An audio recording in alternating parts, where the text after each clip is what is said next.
They never broke you with force. They broke you with confusion, with guilt, with the slow drip of making you doubt what you felt was real.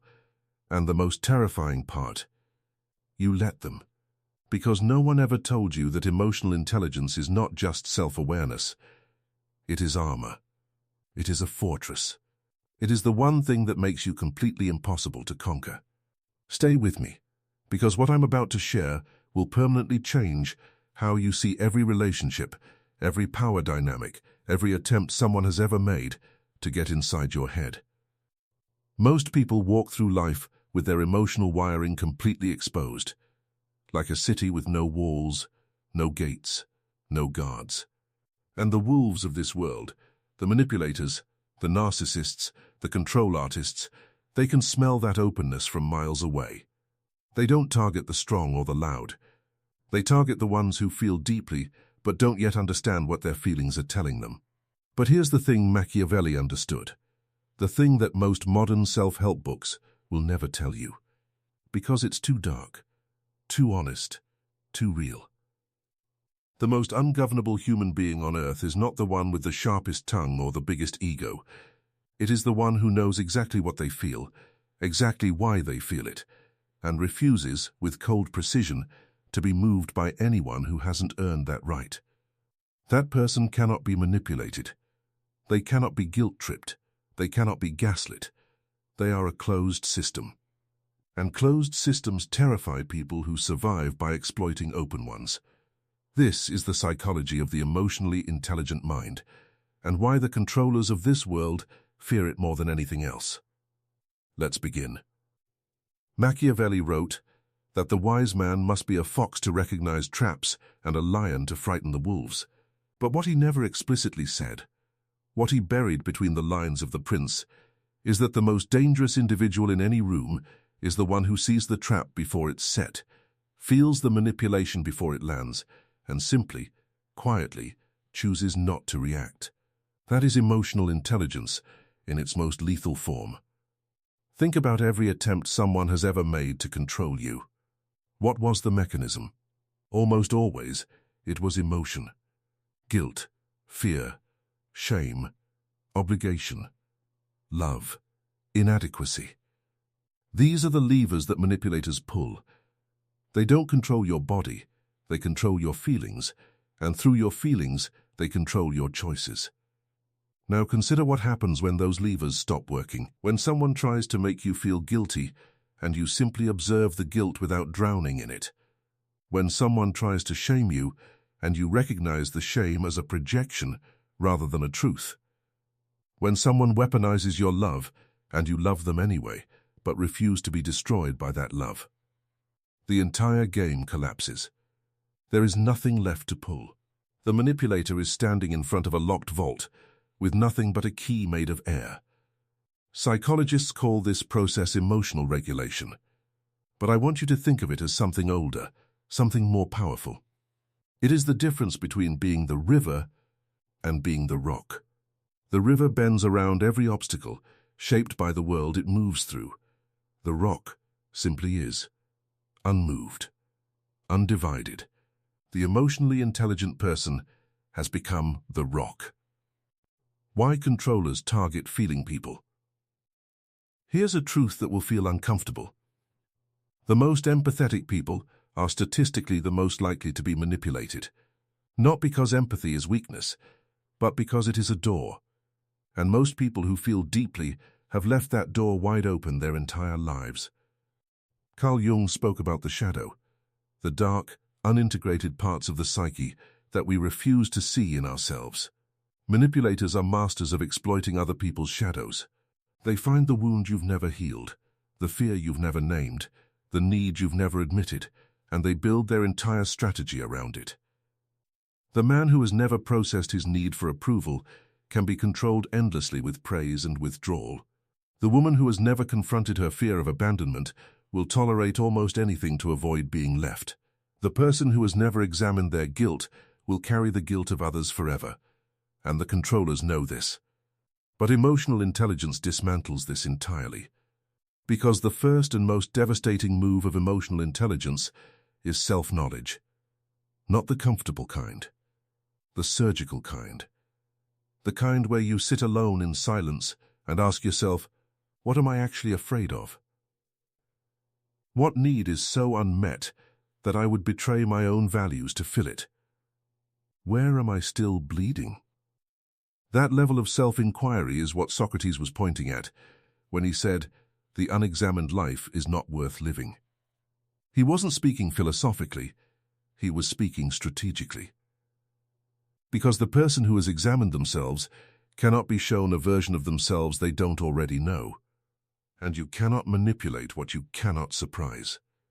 The 4 shields of the emotionally intelligent mind. Now I want to walk you through the 4 specific psychological mechanisms that make emotionally intelligent people almost impossible to control. And I want you to pay close attention, because each one is something you can begin developing today. The first shield is emotional identification. This sounds simple.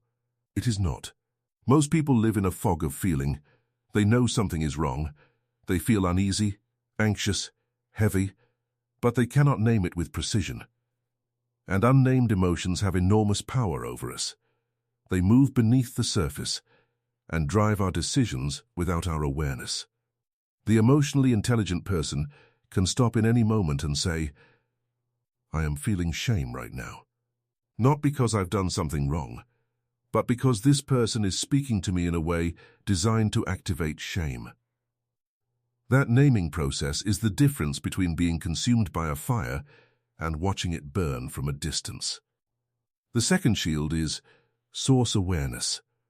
Not just what am I feeling, but where is this feeling coming from? Is this my emotion, or is it one being projected onto me? This is where manipulation begins to unravel. Because most manipulation works by making you feel responsible for emotions that were never yours to carry. The guilt trip functions by transferring guilt. The shame spiral functions by injecting shame. The moment you trace the feeling back to its source and recognize it as an external weapon rather than an internal truth, you have neutralized it completely. The third shield is response sovereignty. This is where Stoicism and emotional intelligence converge. Marcus Aurelius wrote that between stimulus and response, there is a space, and in that space lies our freedom and our power. Most people have no space. Someone pushes, and they immediately fall. Someone criticizes, and they immediately defend. Someone withdraws, and they immediately chase. The emotionally intelligent person has cultivated that space deliberately, painfully, over years of self-discipline. And in that space, they make a choice.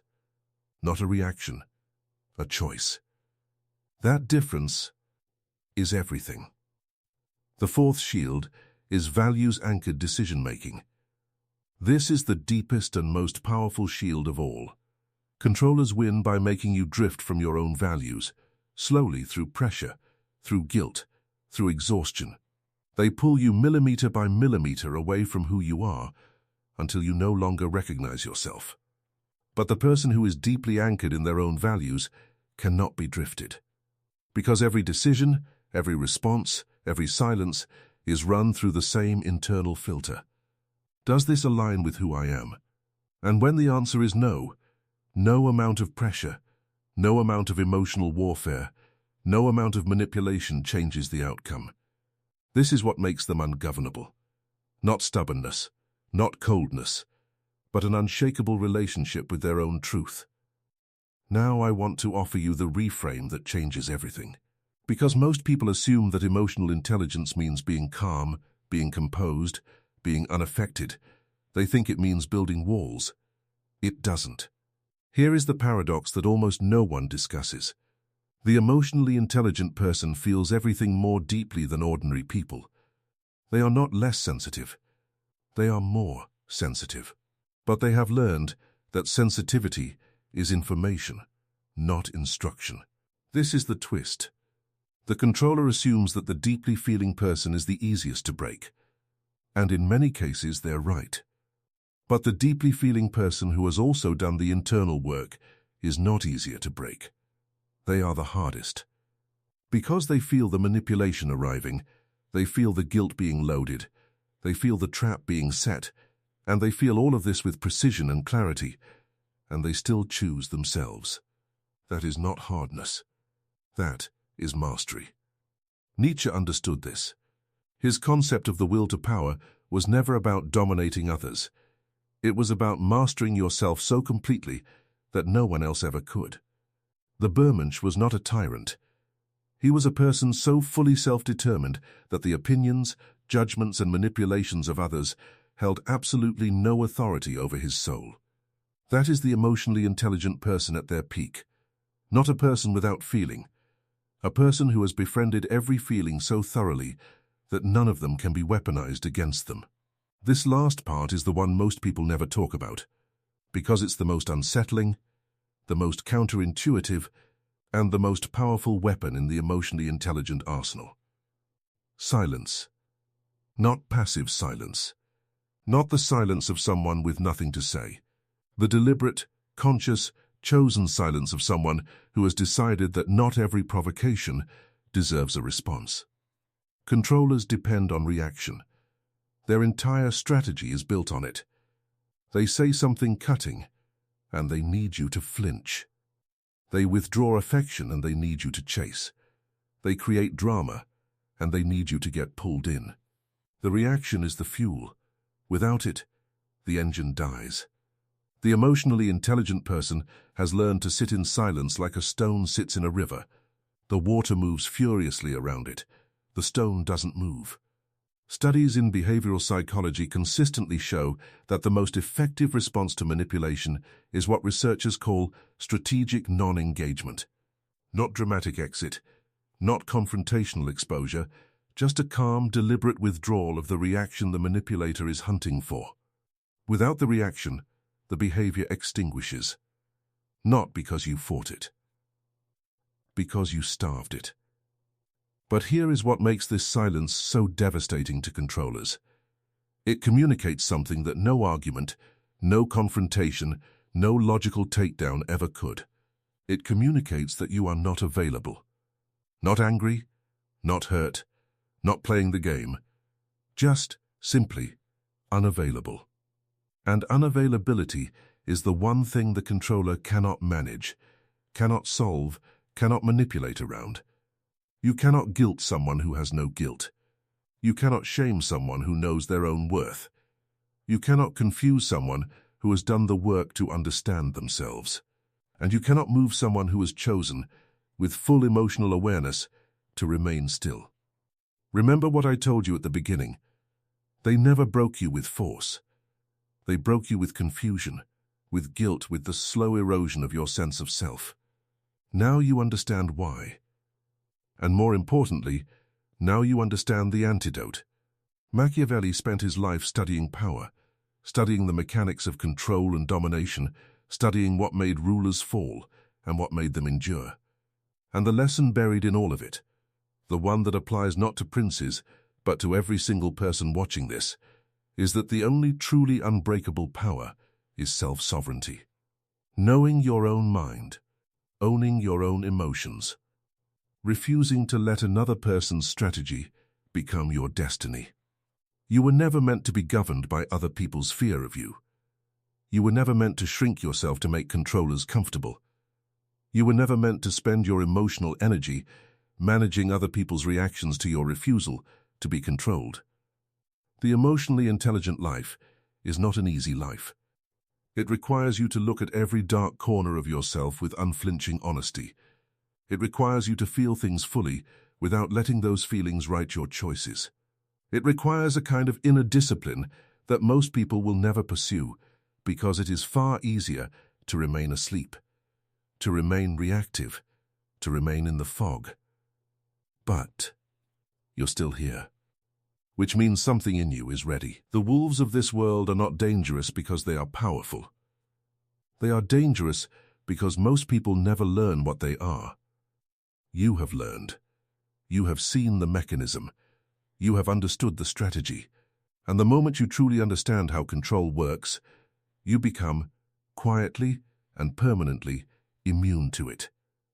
That is not a small thing. That is everything. Go be ungovernable.